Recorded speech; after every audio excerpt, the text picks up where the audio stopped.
So to talk more about our people at risk and qualitative contextual data, we have our new Civil and Political Rights Measurement Lead, Matt Rains. Matt, welcome.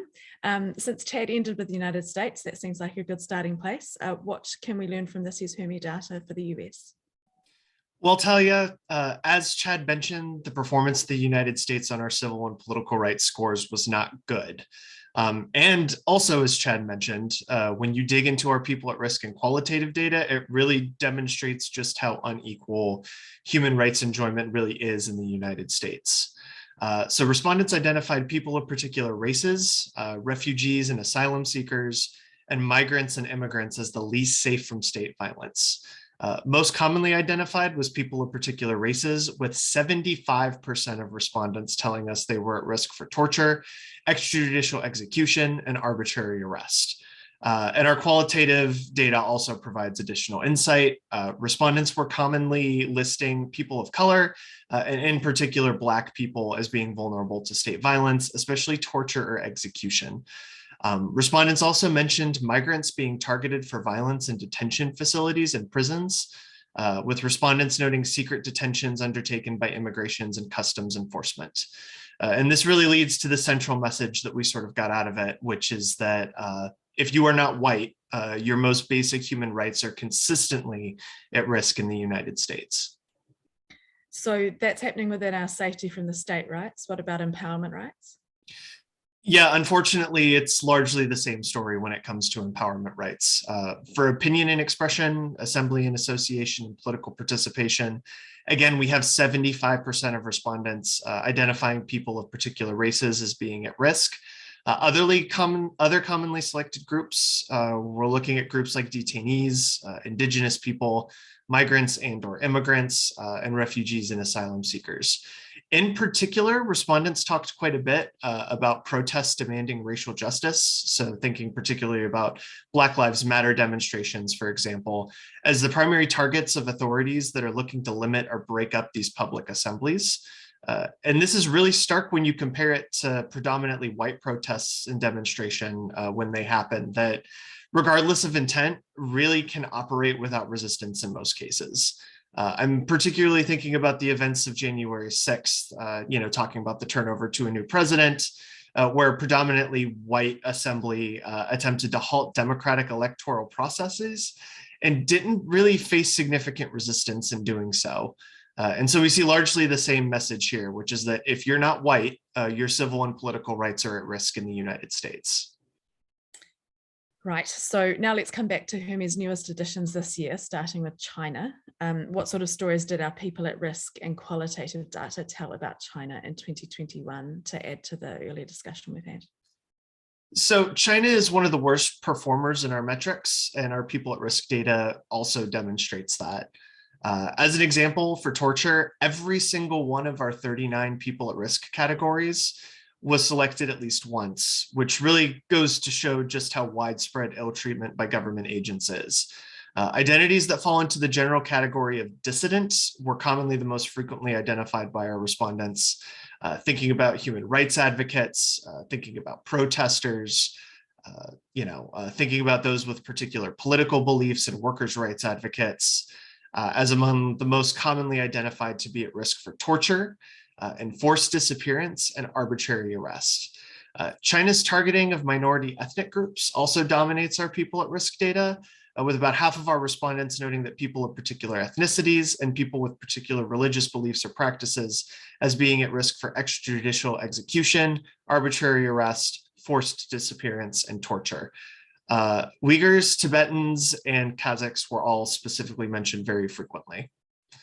And then in terms of empowerment rights, respondents most frequently said that everybody is at risk for rights abuse, which is another demonstration of just how widespread non-enjoyment of political rights is. Human rights advocates, protesters, and opposition members were also frequently identified as being at risk for non-enjoyments of the rights to assembly and association, opinion and expression, and political participation. Independently formed organizations are just not allowed, and government approval is required for any civil society organization. Thinking about protest or criticism at any level, you're at risk because even online spaces are closely monitored by agents of the state. If you're a lawyer who defends human rights defenders or an opposition activist, you're also punished. If you're a lawyer, you could lose your license to practice or face infringement of your own rights. To be clear, anything less than full consent by the Chinese Communist Party means arrest, harassment by government officials, and violence at the hands of state security personnel. Again, we have a very clear message from our respondents, which is that nobody in China enjoys their political rights outside of a select few members of the political elite. Yeah, that's a pretty grim summary. It is, and what's particularly compelling is how many ways attempting to protest or organize independently can ruin one's life in China. Thinking specifically about RSDL, or residential surveillance in a designated location, which continues to be utilized for incommunicado detention of dissidents and human rights defenders, which severs contacts to lawyers, families, and communities. Connections to foreign actors or NGOs can be illegal under current law, putting defenders at risk. Expression of opinions not approved by the Communist Party can lead to denial of healthcare, refusal of housing, and loss of employment, not just for dissidents themselves, but also for their families. It really is true that lives can be and are ruined in China for daring to speak out. Thanks for that, Matt. Now let's talk again about India. What can we learn from Hermes People at Risk and qualitative data on India? Sure. So for me, I think India was a bit of a surprise. I think some people would expect that one of our categories, people of particular cultural backgrounds or castes, would be the most frequent group identified in our people at risk, categories for India for both safety in the state and empowerment. This was not the case for our safety from the state rights. We saw human rights advocates, people with particular religious beliefs, indigenous people, protesters, and occasionally journalists being more frequently identified as at risk for torture, arbitrary arrest, and enforced disappearance. This isn't to say that people from scheduled castes and scheduled tribes were not at risk. Both were still frequently mentioned by respondents, but I was kind of surprised that other identities showed up more frequently. Respondents also noted that certain laws and policies that, if protested against, really did put dissidents at particular risk. Particularly mentioned were individuals protesting the Citizenship Amendment Act and farmers protesting the farm laws. For empowerment rights, human rights advocates, people from particular cultural backgrounds or castes, people with particular religious beliefs, protesters, and members of labor unions were all frequently identified as having their rights to assembly and association, opinion and expression, and political participation at risk. One's enjoyment of empowerment rights was, in many cases, conditioned on where you live and work.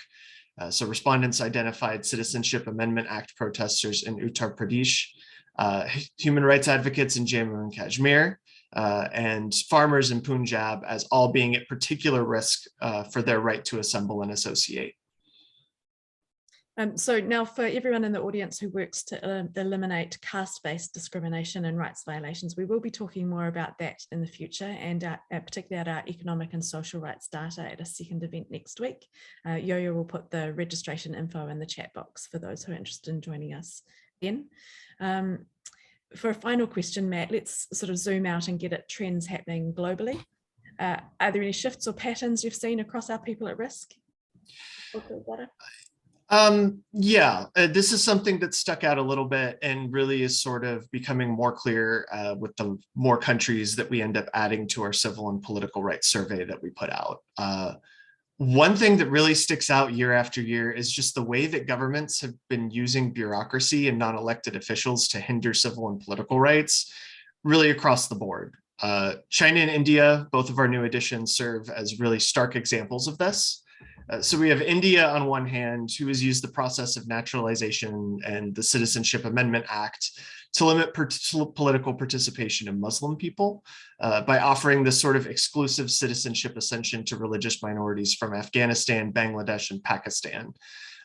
China has used legislation to introduce other bureaucratic systems, including subsequent denials of assemblies and organizations as a consequence of this 1989 law on assemblies, processions, and demonstrations. And this usage of policy and non-elected officials, it really does follow with data we've gotten from past years, seeing where governments are using institutionalized denials or mechanisms of harassment to target people who are attempting to exercise their rights or seek redress from abuse. More and more, we're sort of seeing states that would rather deny an application for an assembly before it happens, rather than abuse protesters during or after said assembly happens. It is an unfortunately effective strategy, and it's something that we as the human rights community are going to need to draw more attention to and find more ways of dealing with in the future.